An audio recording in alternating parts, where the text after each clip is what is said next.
Hello, I'm a 3D model, and I would like to tell you how I can be used in a role-playing game in a middle school computer media class. First off, students can create me using a number of 3D model makers.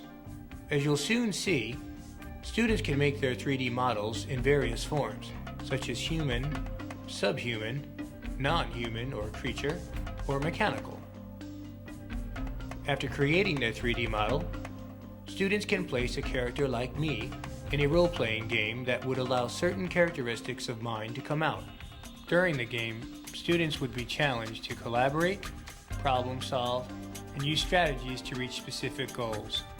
The purpose of the role-playing game would be to not only challenge students to work together toward common or individual goals, but to also bring their 3D characters like me to life. Although many role-playing games, like Dungeons & Dragons, make use of dice and books filled with important gaming information, this specific game could allow students to use the computer.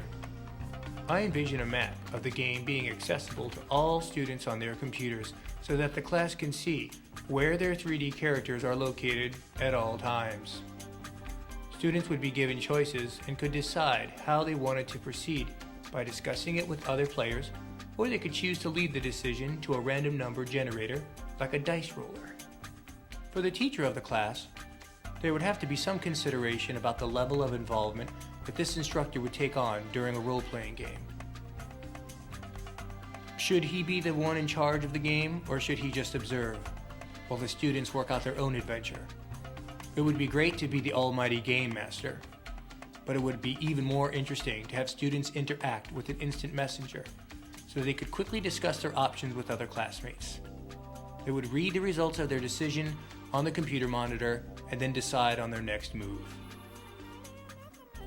Role-playing could also be used in a computer media class as an extension activity for core academic subjects like math, science, social studies, or language arts.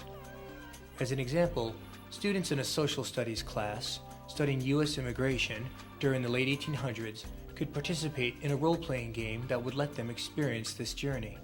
They could use a computer simulation to play the role of a new immigrant who must go through a long boat ride, a chaotic processing station, and struggle to find a place to settle down. The intent would be for students to have an authentic immigrant experience and make a connection back to what they are learning in their social studies classes. Well, that concludes my discussion about how 3D modeling can be used with role-playing games in a computer media classroom. Until next time, see you later.